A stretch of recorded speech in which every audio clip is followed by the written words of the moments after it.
wherever you may be, whatever the case may be. I'm Ben Baird, and I'm here with Thomas Karl of NOAA. He's the Director of the National Oceanic and Atmospheric Administration's National Climatic Data Center in Asheville, North Carolina. He's also the chair of the U.S. Global Change Research Program, and he served as author or editor for all the major assessments of the Intergovernmental Panel on Climate Change since 1990. And for all that work, he shared in the 2007 Nobel Peace Prize along with Al Gore. So, Dr. Karl, we welcome you here to London today, and thank you very much for being here. Thank you very much. Enjoy being here. Well, as you know, the format today is you'll be asking your questions to us, and we'll be presenting them to Dr. Karl here. And you folks have not wasted any time getting us your questions. In fact, we have one here right away from Kane Cohn, and Kane wants to know about the Rio Plus 20. Kane asks that some people say that the agreement at Rio Plus 20 is a bit of a watered-down, non-committal document, and wants to know what your thoughts are on Rio Plus 20 and that document. Well, that's a very good question, and I just would say that as a scientist, what my role is really to provide the scenarios of future climate that are possible with various types of changes in atmospheric composition that humans may be doing to the atmosphere. So from the perspective of a scientist, it's our job to try and lay out, here's what the world may look like under various emission scenarios. And it's really up to society, and as society elects our politicians, to decide what kind of world they want to live into the future. All right, and that brings us to our next question. This one's coming from Yenny Wang, and Yenny wants to know, how has the global average temperature changed in recent history? Talking about the average temperature worldwide, how's that recently changed? Well, our historical measurements that we have with observations go back to the mid and late 19th century, where we feel we have enough measurements globally to estimate global temperatures. And the changes in global temperatures have shown a small rise in the early part of the 20th century, and then we're fairly stable through the middle part of the 20th century. And most recently, the last 40 years, they've risen quite rapidly. The rate of temperature change is in the order of 3/4 of a degree Celsius globally. That may not sound like much over 30, 40 years, but if you imagine that the difference, our best estimates, the difference in global average temperature between a full-fledged ice age and the climate of today is in the order of 5 or 6 degrees Celsius. That's quite a remarkable change. Oh, and Yenny had a follow-up question to that. Yenny wanted to know how much of that change that you're talking about can be attributed to human activity. We can't imagine any other factors that are more likely to be responsible for the rise in temperature as changes in greenhouse gases, changes in the atmospheric composition of, there's also aerosol particles in the atmosphere. We recognize that climate can vary naturally, but what we're seeing today is very consistent with the human fingerprint of changes in atmospheric temperature. We've looked at temperature, we've looked at river flow, we've looked at vertical profiles of temperature, we looked at temperature near the surface, below the ocean surface. We looked at temperatures in the stratosphere, we look at ocean circulation, we look at wind speeds, we look at pressure, many different variables.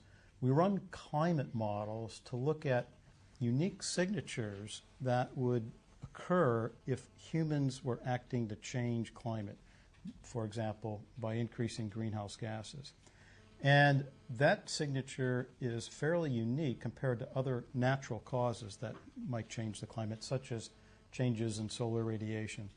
And based on many, many papers, many scientists spending lots of time doing experiments, fairly conclusive, humans have an unmistakable fingerprint on the climate, and it is really the single factor responsible for the large increase in temperature we've seen. And that brings us to our next question from Finsbury Park here in the UK. A lot of folks have been equating climate change with natural disasters, and this question from Finsbury Park deals with that.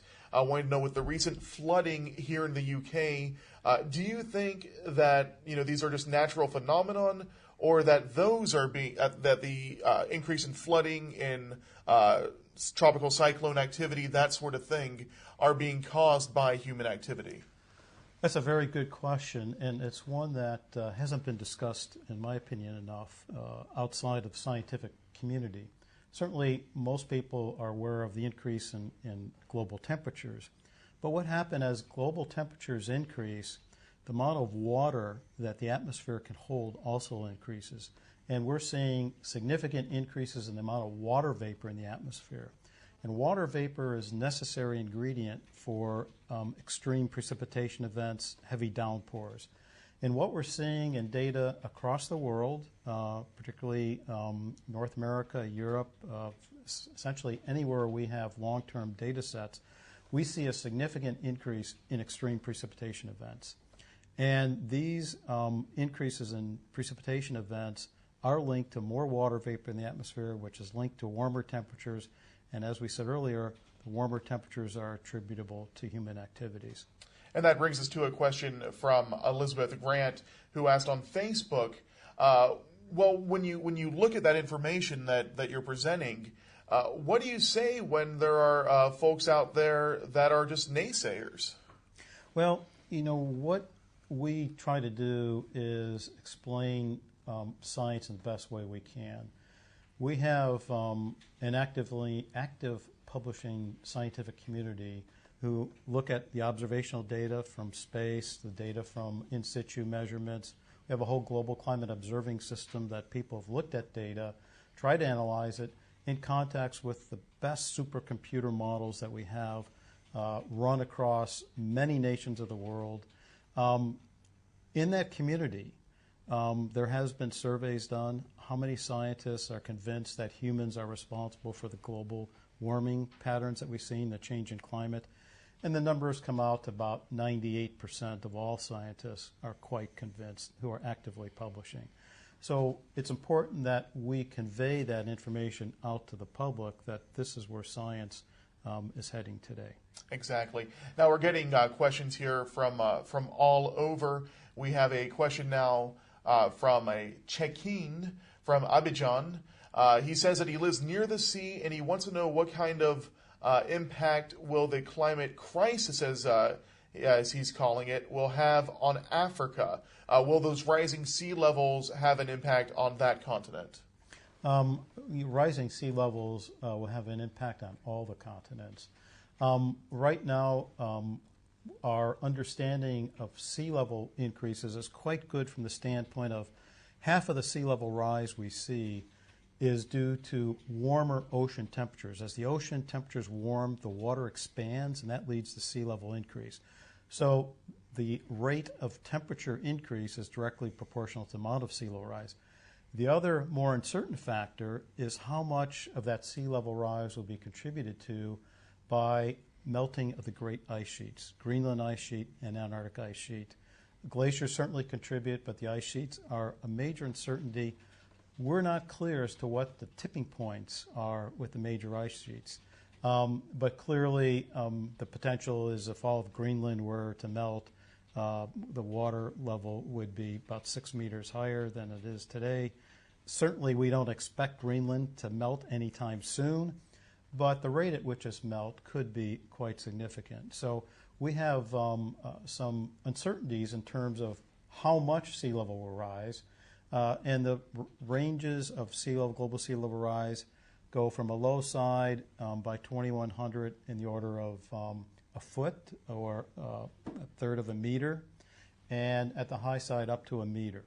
So a meter of sea level rise could be quite significant for many parts of the African coast.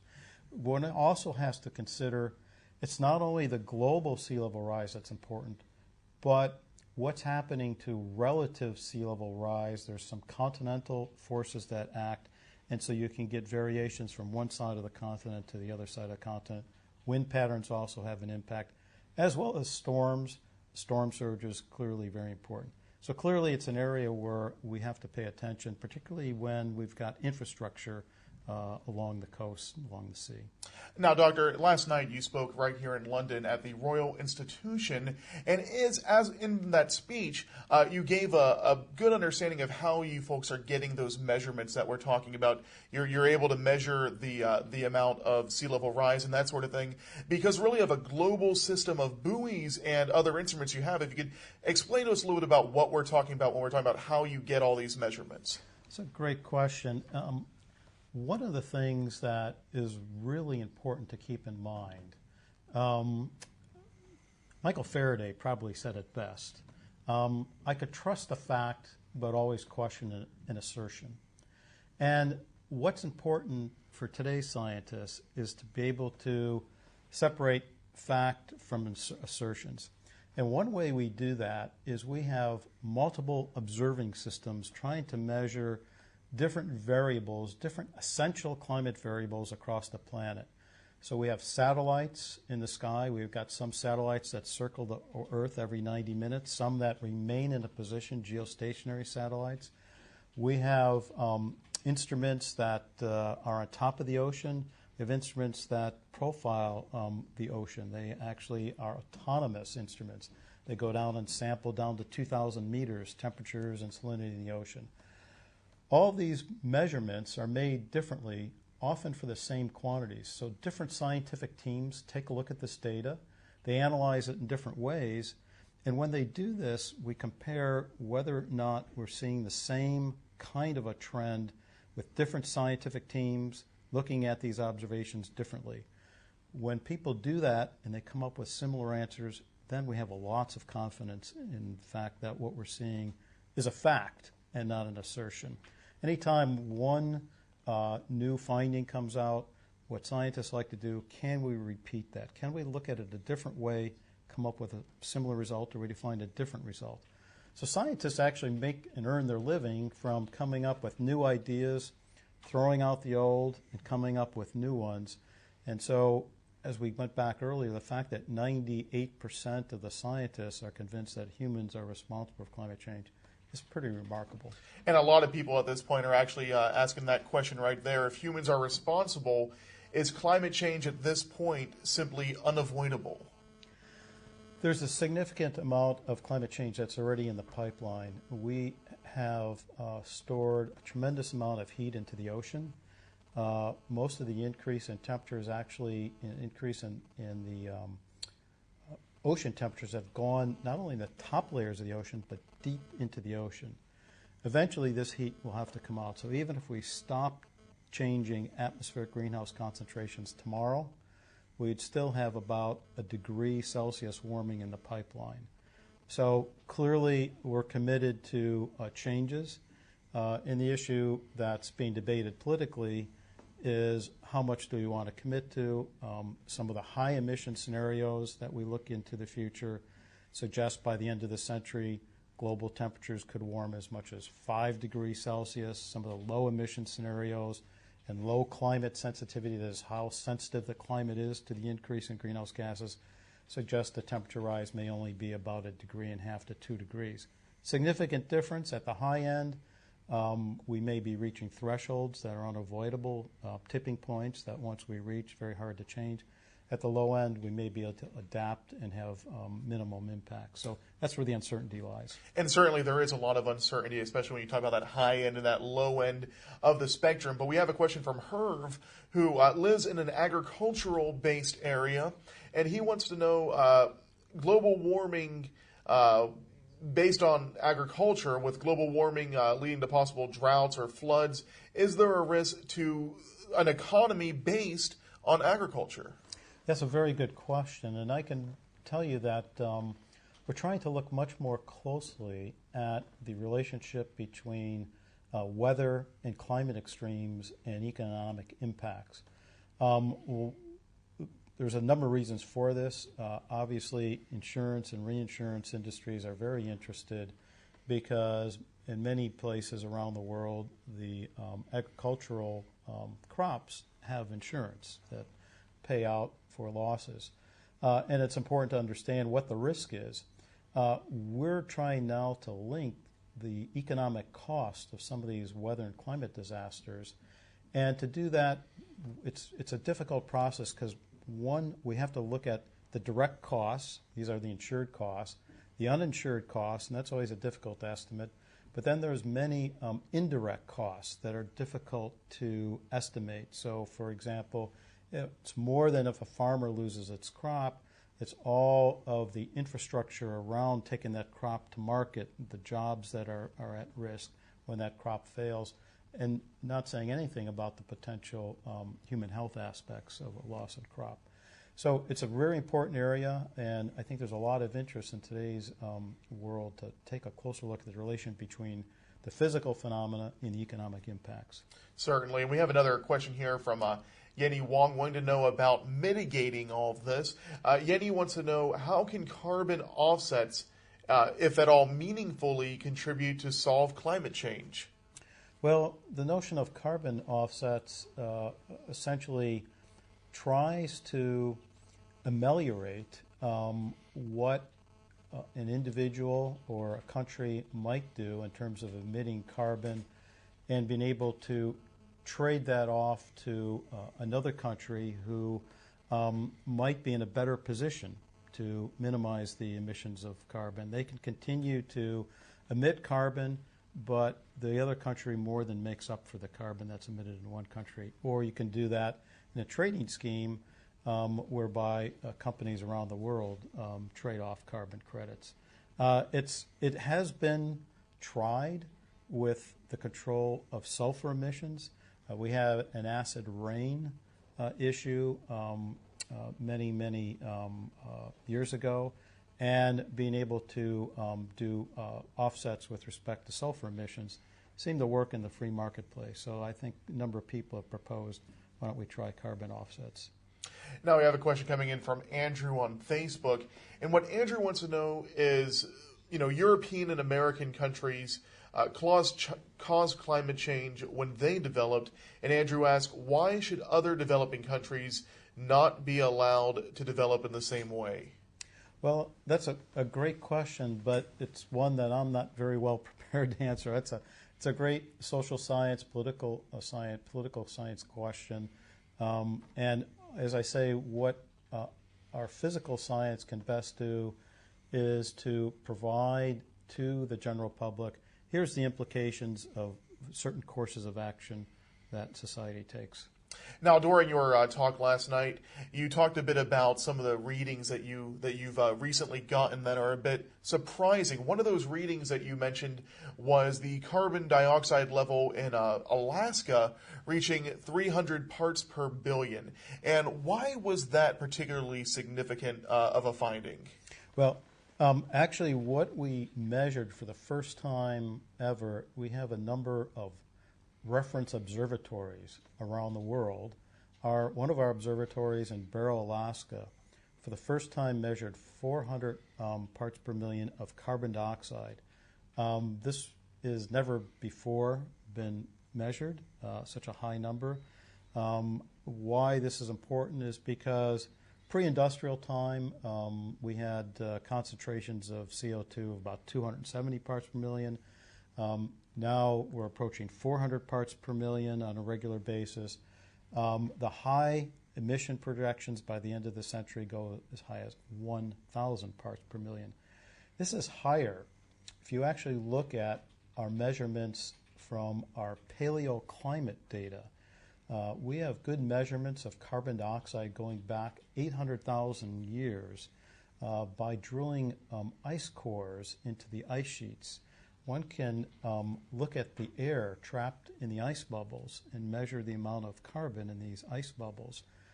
Based on that data, we are far exceeding the carbon dioxide concentrations in the atmosphere of any time in the past 800,000 years. and the 1,000 parts per million, if I could show you the plot, I know it's hard to see, can't see it here, it just looks like a spike that is just rising so rapidly it goes out of sight. And again on the 300 and Chake says that 350 parts per million is what many scientists, climate experts, and progressive national governments believe is the safe upper limit for CO2 in the atmosphere. And Chake wants to know if you agree with that 350 parts per million limit, or what would be a safe number. That's a great question, and I think from the scientific evidence that I've seen, it's very difficult to say what a safe number is, because in many cases it's a value judgment, what's safe and not safe. If you mean what safe is, so we can ensure that we're not reaching a tipping point or threshold in ecosystems or climate systems that once we go beyond are very, very difficult to reverse. I don't think anyone can say definitively what is a safe level. I think what you can say definitively, the higher that number, the more likely the risk is you're coming close to some unknown threshold or tipping point. And when we say tipping points, are there any tipping points that we can identify at this time, or is that something that is still an unknown? There's two kinds of tipping points and threshold. One tipping point being those tipping points in the physical climate system.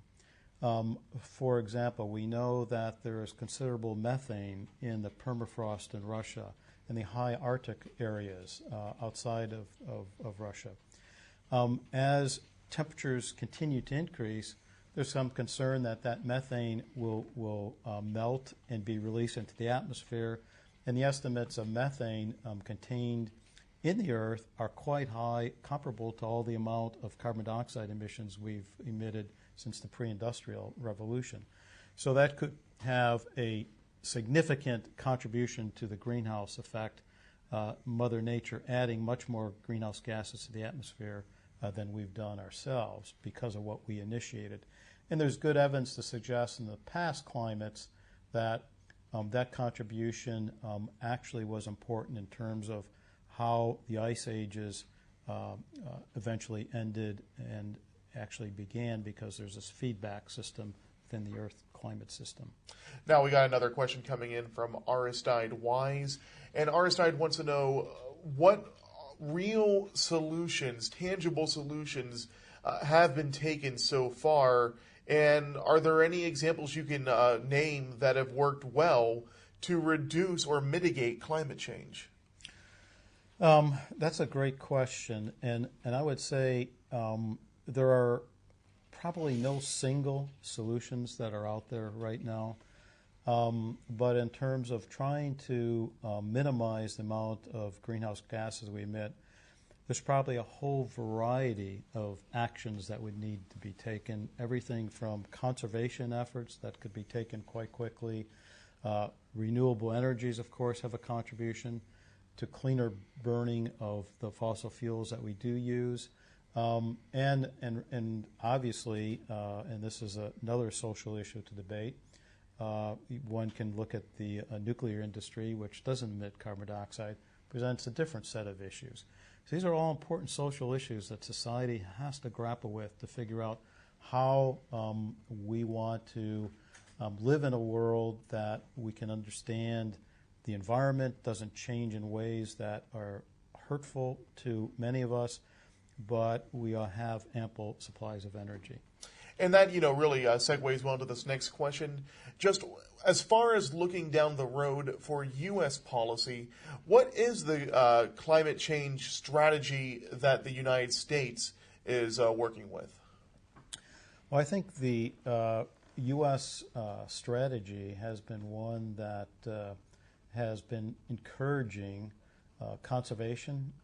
It has, through its Environmental Protection Agency, tried to increase the number of miles per gallon that our cars get, and cars are a heavy contributor to greenhouse gases, so increasing our transportation efficiency, increasing our capability of producing clean fuel through renewable energy, giving investment credits for renewable energy. So those are some of the things that the U.S. government has been encouraging in terms of our use of energy. And on the NOAA side, of course, a lot of this has to do with advancing the science. And I understand that computer modeling is one of those things that's really pushing the science forward. Can you tell us a little bit about how computer modeling has affected your ability to predict climate change? Yeah, computers today are absolutely essential to our understanding of the complex climate system that we have. Today, we have supercomputers. Some of the fastest computers in the world are running climate models. Their ability to predict into the future is often dependent on how fast these computers are. But it's not just how fast computers are, it's how well scientists can take our understanding of physics and chemistry and biology and put those into these models and then compare it to the observations. That today is a key area of investment.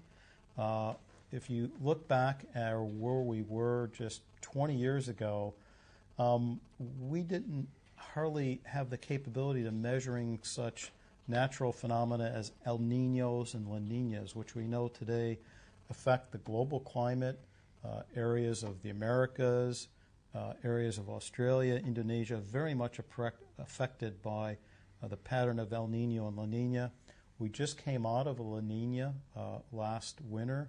We're going into an El Nino as the summer progresses. And our computer models with our observations are able to project the evolution of these events, giving us insight on what's going to happen in the next 6 to 9 months. Now, one may wonder how scientists can predict 6 to 9 months when it seems like our weather forecasts after about a week or two aren't quite so good. And I think it's important to understand our weather forecasts are based on strongly dependent initial conditions. What's the weather today?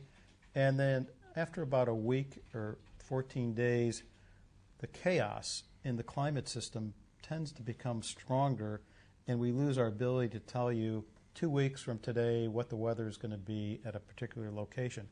However, what we can tell you as time goes on, instead of the initial conditions being important, it's the so-called boundary conditions. That is, how much energy is coming from the sun, how much is coming from the oceans. Those then tend to dominate, and we can give you a better understanding of the probabilities of weather events as opposed to specific events. All right, now we've got another question from Chake, and Chake wants to know about teaching climate science in schools. He says especially in Africa, he'd like to see it increase, and he wants to know what your thoughts are about what messages that need to be, what message needs to be given to the younger generation. Now, I think climate science is extremely important, if only from the standpoint of it's quite certain that we are going to be living for at least the next number of decades in a rapidly changing climate. And given that, we want to ensure that the investments that we put in place, particularly longer-term investments, are done in a way in which individuals and society recognizes that what the weather and climate is like today may not be at all like what the infrastructure may be experiencing 30, 40, 50 years from now. So you want to make some wise investments, and I think the more that society is aware of the changes in climate, the easier it is to convince them that it may cost a little more upfront, but in the long run, that may be a really important investment as opposed to seeing a large investment being devastated with extreme weather climate event. And when we talk about that large investment, we got a question here from Herv Whale.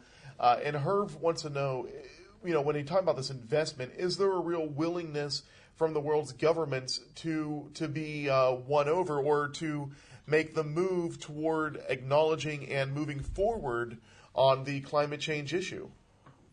Well, I can tell you that, the world governments actually have requested the series of intergovernmental panel reports every 5 or 6 years where they've asked the scientists to give us our best understanding of where the world is today and where it's likely to go in the future with a number of scenarios.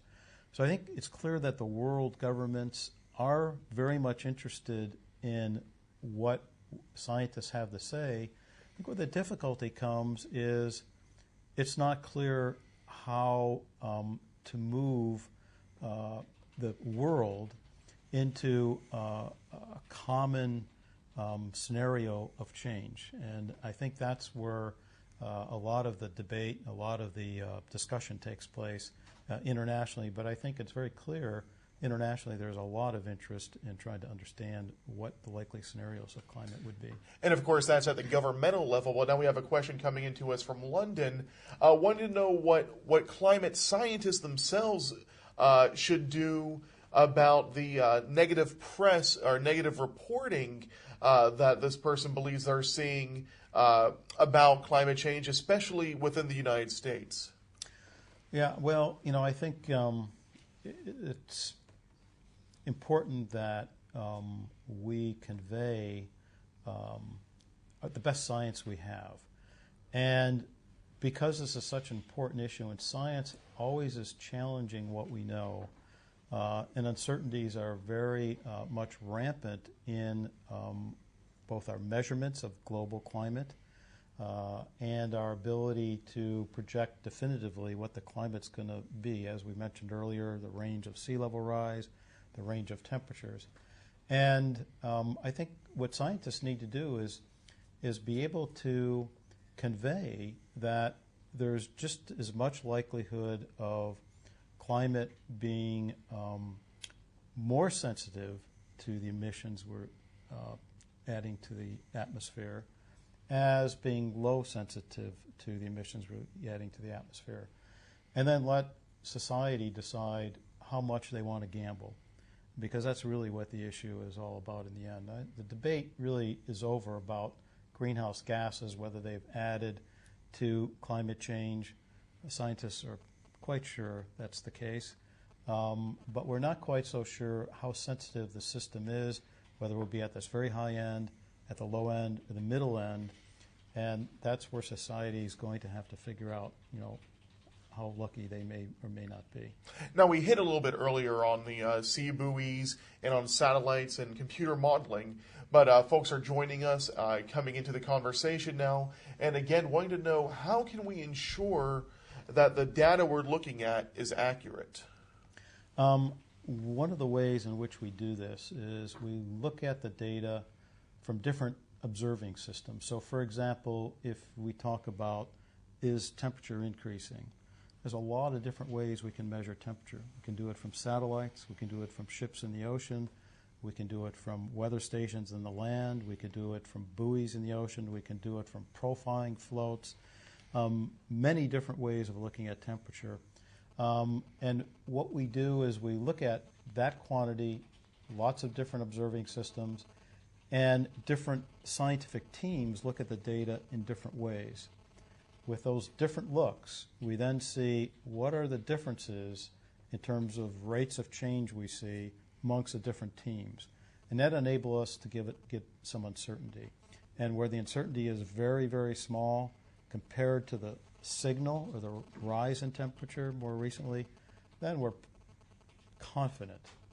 In fact, the word that's been used, unequivocally confident, that global temperatures, for example, have increased similar to water vapor because they're measured in so many different ways, so many different scientific teams. And as a scientist, one of the most rewarding things if you find something new. And so for scientists to say, yes, we found very similar result that was found 2 years ago, it's not quite as exciting as saying we found something no one else has found before. So there actually is quite an incentive among scientists to find different answers. And yet despite that, we have this very consistent picture of a warming world. And when we look at that picture, that brings us to our next question, where Yenny Wong, again, asking another question to us, wants to know, when you look at that picture of all the evidence, to you, what's the most compelling piece of evidence there is that climate change is occurring? Well, for me, the most compelling evidence isn't any one single piece. It's the combination of pieces. We just published 2 years ago 10 indicators of change, and we looked at surface temperature, subsurface temperature, snow cover extent, river and lake ice, water vapor in the atmosphere, looking at precipitation patterns, looking at extreme precipitation events. Putting all this information together, it does provide a very clear picture of a climate that's changing, and changing in a very consistent way from what you'd expect in a warmer world. And that brings us to our next question. When you see all that coming together, Eba wants to know what should be done, what can be done to fight against that change. Well, if one doesn't want to see any change, clearly one of the most important things you can do is to minimize the amounts of greenhouse gases going into the atmosphere. And, that's where I think scientists have claimed this is a wicked problem. How to do that, there's many different ways one can think about that. And that's really where the debate is. If we assume scientists can tell us with some precision, given this kind of emission scenario, these are the likely changes in climate. We can't tell you all the details, but we can tell you a fair amount about what's likely to be in the climate system. Then it's really a different part of the issue to say, how do we want to go about minimizing the possible changes we might see? Now, Eba's asked a follow-up question to that, and Eba wants to know why, in her opinion, the United States has never been at the forefront on climate change issues, and how you would respond to that. Well, yeah, I would say that the United States has probably published more papers on this topic than any other nation, simply because of the amount of research that we've put into this problem. The U.S. spends $2.6 billion a year in observing systems and scientific research to understand the global change issues. And so we continue to do this. We just put out a new strategic plan. The new strategic plan highlights not only fundamental research, but also tries to take the information we have today and connect it to people who need to know that information. So there's a new emphasis in the next 10-year strategic plan to focus on education and outreach, to focus on a global change information system where that individuals will be able to get easily understandable information through the web in a very efficient and effective manner. We have 13 agencies that will begin to work on that. And we also have a stronger commitment. The U.S. puts out a national climate assessment in addition to our work with the IPCC. The national climate assessment this year looks at global climate change and particularly focuses on impacts in and around the United States. We have 30 chapters, 250 authors, significant effort in trying to continue to assess the climate and where it's likely to go. Now, last night you were speaking here in London at the Royal Institution, an event coordinated with the U.S. Embassy here in London, and one of the things you said that you get asked a lot is, well, wasn't 2012 a little cooler than 2010? Or wasn't 2012 or 2011 a little cooler than 2010? So has global warming, has climate change stopped? That's a great question. What we see every year is variability from year to year, even in global temperatures. But if we look at, just take, for example, if anyone follows the stock markets across the world, and they may go on trends up and down, but they vary even when they're going up, even when they're going down from day to day. Similarly, global temperatures vary from year to year. Last year, I believe our global temperatures were the 11th warmest on record, cooler than 2010, which was the warmest on record. Every year we can't expect to break records. But just this past year, in May of 2012, for example, we saw the warmest northern hemisphere temperatures on record, second warmest global temperatures. What affects the global temperatures, we know, are these patterns, these natural patterns of El Nino and La Nina. In 2011, we had a fairly moderate La Nina, which tends to cool the ocean temperatures, and they contribute significantly to the global average. This year, the La Nina has diminished, and El Nino, the warming of the equatorial waters, has taken place, and as a result, we're now seeing record and near record temperatures. If we look at the picture of the 20th century, one gets a very clear picture. The last 4 decades are fairly phenomenal in terms of the continued warming we're seeing globally. All right, and that brings us to our next question that's just come in.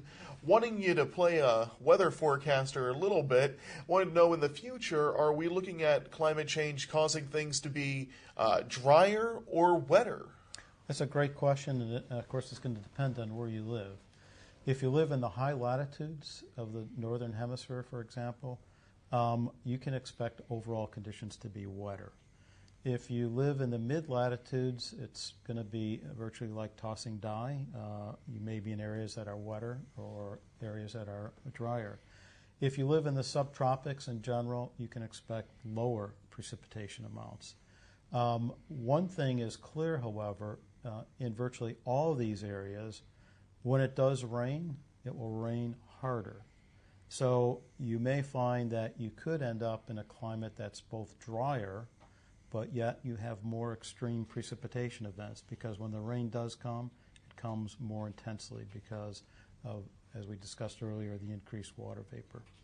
And Maurice is asking our next question and wants you to give an example, if you can, of a country that has succeeded in its fight against climate change, or if you can name a country that has a good record in this area.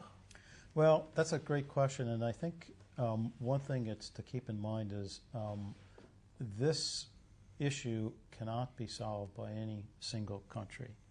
The greenhouse gases in the atmosphere are contributed globally. This is truly an international issue. Certainly individual countries make a difference, but in the end it has to be a global issue that we all participate in. All right, and that brings us to our next question. You know, when you talk about everyone having to participate in this, you get to the question of, well, what is being done on a worldwide scale? What sort of international cooperation are you seeing?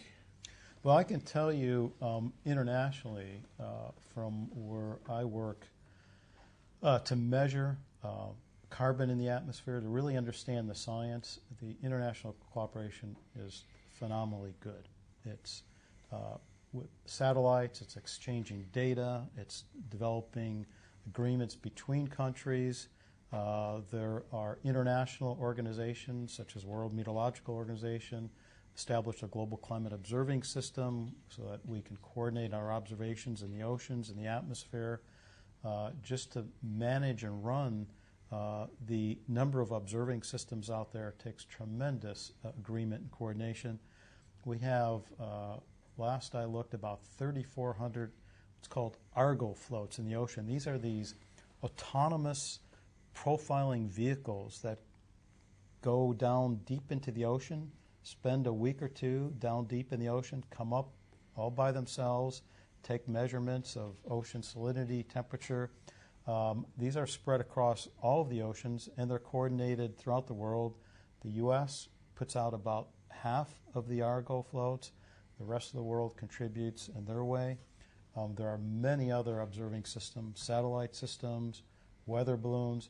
It's one thing, weather and climate data have been exchanged even during wars. That's one thing that's been interesting. The free flow of weather and climate information has been fairly remarkable. Tremendous cooperation among scientists across the world. And that brings us to our next question here. We got a question from Alush, who asks, will the climate science come too late to convince emerging countries that are accounting for a large population of the world's population? He wants to know, is it too late for them to act? Well, you know, in this environment, it's never too late if you're trying to minimize the overall rates of global climate change. The more emissions into the atmosphere, the greater likelihood is that you'll have a high response in terms of global climate change. So I don't think there's ever a too late, but clearly the more emissions that go into the atmosphere, the more commitment to future warming you have. And it's just a recognition that you limit your options as your emissions continue to progress. All right, we're about halfway through, and for those of you that have just joined us recently, we're talking with Thomas Karl. He's director of the National Oceanic and Atmospheric Administration's National Climatic Data Center out of Asheville, North Carolina in the United States, and we're talking with him about climate change in his speech he gave last night to the Royal Institution here in London. And Dr. Karl, I was just wondering, for someone in such a specific field as this, how did you manage to get into this specific field of climate change research? That's a very good question. I think, as many scientists, it's sort of in your blood. I was always interested in the weather as long as I can remember. And when I was growing up, had the benefit of watching television weather forecasters, and so they were an inspiration. And of course, as I grew, I became interested not only in the weather but the climate, and had the fortune of studying under some of the greats who really invented the study of weather and climate at the University of Wisconsin, and from that went on to a career in NOAA. All right, great. And let's go back to the questions that we're getting from our viewers today. This is from Alush with another question. Alush wants to know what is needed. Alush believes that what is needed is a quota on emissions of greenhouse gases for everyone. What do you think about that? That's an interesting possibility. For me, my response would be, if you tell me what that quota is and what the emissions are, we'll take a look and tell you what the effect will be on the global climate.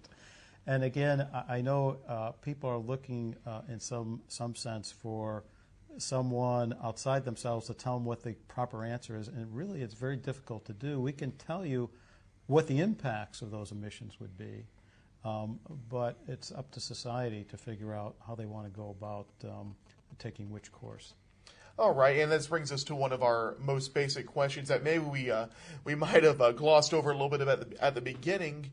At its very root, what causes the climate to change?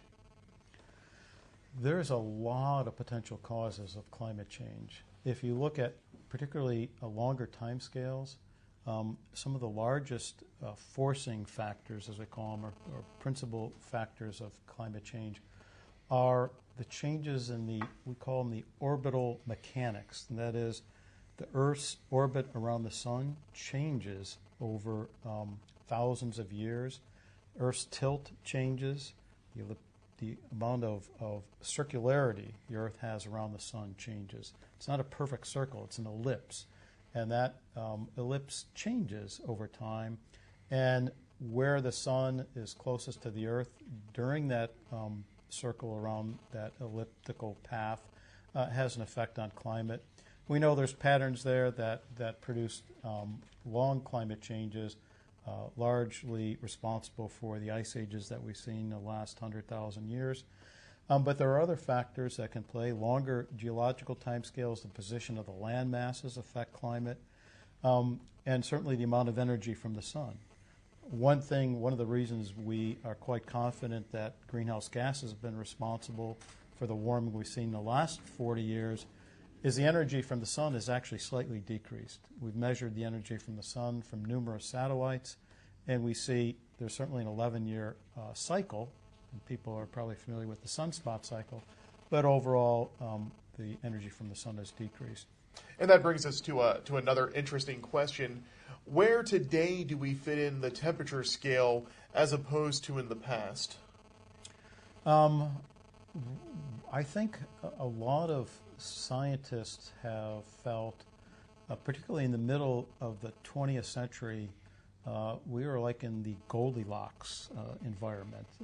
We had globally a period in the mid-20th century of fewer weather and climate extremes than we're seeing today. Temperatures certainly were relatively consistent with the temperatures we've seen over the past 500, past 1,000 years, perhaps slightly warmer.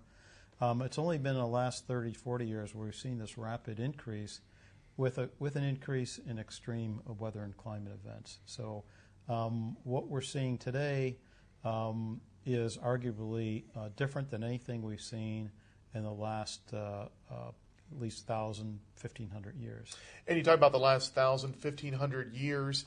How are we able to measure that far back as far as your observations go? So when we go back prior to the 19th century, scientists rely on paleoclimate data. And to get an annually resolved temperature time series is what scientists have been worked on with paleo data that goes back to, say, around 500 AD. In these annually resolved numbers, one looks at ice cores, one looks at sediments in the oceans, corals in the oceans, one looks at tree rings. By putting together these different types of data, different scientific teams have tried to analyze what the climate was like in the past. And again, there's uncertainty here, and that's why there's numerous teams have looked at this. And each team finds something a little bit different. But by and large, the evidence indicates that it's likely now that the temperatures we're seeing from the instruments are warmer than anything we've seen in the past, even warmer than what we saw during the medieval warming period about 1,000 years ago. How does the current climate compare to that medieval warming period? The current indications are is that we're actually warmer than the medieval warming period. But we're just barely warmer. When I say barely warmer, scientists like to have this uncertainty band. We like to be 95% confident before we say, yes, we are seeing something that we think is real. And we are just beyond that 95% confident band. So scientists are confident that we could say it is likely now we are warmer than anything we've seen in the last 1,000 years. All right, so we just spoke about the last 1,000 years. Looking ahead the next 10, 20, 50 years, what do you see as the future for both your department there at NOAA and globally the climate change issue? Well, I think for us the key issues that we're going to try and focus on, obviously a lot of interest in the global temperatures, but it's the accompanying climate variability and the extreme events that accompany that warming that's going to take increasing focus. Trying to better understand what's going to happen to not only hurricanes, but major winter storms. We are seeing in the observations an increase in major winter storms in the mid and high latitudes. Some of the models project that to continue. Why is that important? Because when sea level rises, the storm surge on top of sea level rise can be important. So it's the weather accompanying the changes in climate that I think we'll be focusing on. Dr. Karl, we appreciate your time here, and thank you all of you at home or wherever you may be for all your fantastic questions. And again, this was Dr. Thomas Karl from NOAA speaking on climate change here from the U.S. Embassy in London. Thank you very much for tuning in, and be sure to find us on Twitter and Facebook, USA and UK. Have a good day.